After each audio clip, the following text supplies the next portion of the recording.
عورت کا فرض منصبی اپنی زندگی میں عزت و ناموس کی حفاظت کرنا ہے. ڈرائیور کبھی غافل نہیں ہوتا، اسی طرح انسان کو بھی غافل ہونے کی ضرورت نہیں. شریعت نے اس کی ابتدا ایسے کر دی، فرمایا کہ تم مخلوط محافل سے بچو، مکس گیدرنگ سے بچو. اس کے بارے میں وضاحت کر دی. عورتوں کے کمروں میں، عورتوں کے اداروں میں، عورتوں کے علاقوں میں رہیں، عورتوں کے پورشن میں رہے، مرد مردوں کی طرف رہے. مکس گیدرنگ کی شریعت نے اجازت نہیں دی. چنانچہ عورت فقط صرف ان مردوں کے سامنے آ سکتی ہے جو محرم کہلاتے ہیں، جہاں حیا کا رشتہ ہے، جہاں جنسی حوثناکیاں ختم ہو جاتی ہیں. اب یہاں مرد بیٹھے ہیں، مجھے جواب نہ دیں، اللہ کو حاضر ناظر جان کر اپنے دل میں ایک جواب خود ہی دے دیجیے گا، مجھے نہ دیں.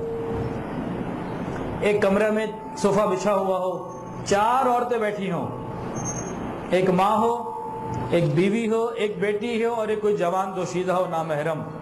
ایک ہی نظر میں آپ چاروں کو دیکھیں، کیا چاروں پہ ایک ہی نظر جائے گی؟ ہو ہی نہیں سکتا. جہاں جنسی حوثناکیاں ختم ہو جاتی ہیں بس وہاں تک محدود رکھا، محرم رشتے، اس سے آگے بڑھنے کی اجازت نہیں دی. پھر اس کے بعد فرمایا حدیث مبارکہ، ہماری آنکھ کا دیکھا غلط ہو سکتا ہے، حضور پاک صلی اللہ علیہ وسلم کی مبارک زبان سے نکلا ہوا حرف غلط نہیں ہو سکتا. اس پہ ایمان ہے میرا، الحمدللہ الحمدللہ الحمدللہ. آپ بھی کہتے ہیں الحمدللہ، ہم سب کا ایمان ہے. نبی علیہ السلام نے ارشاد فرمایا دیور تو موت ہے، دیور سے بھی پردہ ہے. آج میڈیا نے ہمیں کیا سبق دیا؟ کہتا جی بھابھی ماں. کون سی بھابھی ماں؟ نبی علیہ السلام کی شریعت میں بھابھی ماں کا کوئی کانسیپٹ نہیں ہے بھائی.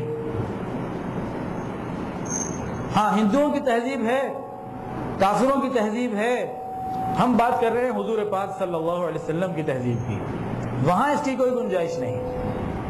میں آپ کو اگر وہ واقعات سنانا شروع کر دوں جو اس وقت ہمارے معاشرے میں، امریکہ اور افریقہ نہیں، یورپ اور باہر کی بات نہیں، اسی لاہور کے واقعات سنانا شروع کر دوں، آپ دوبارہ کبھی نہیں بلائیں گے جیسے بے شرم آدمی کو کیا بلانا ہے، ایسی بے شرمی کی باتیں کرتا ہے جو ہمارے معاشرے میں اندر ہو رہا ہے. ایک مثال کے طور پہ چھوٹے چھوٹے اشارے دیتا رہوں گا، تفصیلات کہنے کے لیے مناسب لگتا نہیں. ایک خاتون نے بیگم صاحبہ سے آ کے مسئلہ پوچھا، میں گھر میں رہتی ہوں، میں ہوں، میرے 3 دیور ہیں، شوہر ہے، اولاد میری ہے، مجھے نہیں پتا میرے شوہر کی ہے یا کس دیور کی ہے، بتائیے کیا جواب دیں گے اس عورت کو؟ یہ لاہور کی بات ہے، میں ایران کی، امریکہ کی، جاپان کی بات نہیں کر رہا، اسی شہر کی بات کر رہا ہوں کہ جب مکس گیدرنگ ہوگی، کھلے مذاق ہوں گے، آپس میں کوئی شرم و حیا کا موقع ہی نہیں ہوگا، اور والدین سکھائیں گے بھی نہیں، جہاں سکھائی جاتی ہے وہاں بھیجیں گے نہیں، تو کہاں سے اولاد کے اندر یہ حیا آئے گی؟ اجتماعی طور پر ہم لوگ بہت دور چلے گئے ہیں حیا کے معاملے میں. سبسکرائب کیجئے ہمارے چینل اور دبائیے بیل کا آئیکن تاکہ آپ کو ریگولر نوٹیفیکیشن اپڈیٹس مل سکے.